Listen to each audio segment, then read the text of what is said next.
Media Israel secara terang-terangan mengakui kemampuan Hamas dalam perang melawan pasukan pertahanan Israel atau IDF.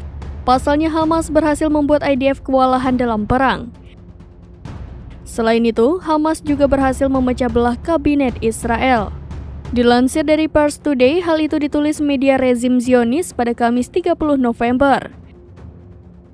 Dalam laporannya, mereka mengakui ketidakmampuan luar biasa pasukan Israel dalam menghadapi perlawanan Palestina. Bahkan perang dengan Hamas membuat perpecahan kabinet Israel dan pemukim Zionis mencapai puncaknya.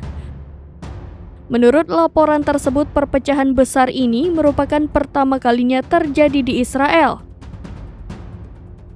Media Israel juga mengakui bahwa orang-orang Zionis tidak pernah selemah ini. Pasalnya, perang di Gaza telah membuat mereka menderita lebih dari perang-perang lain dan menjadi penghinaan bagi Israel.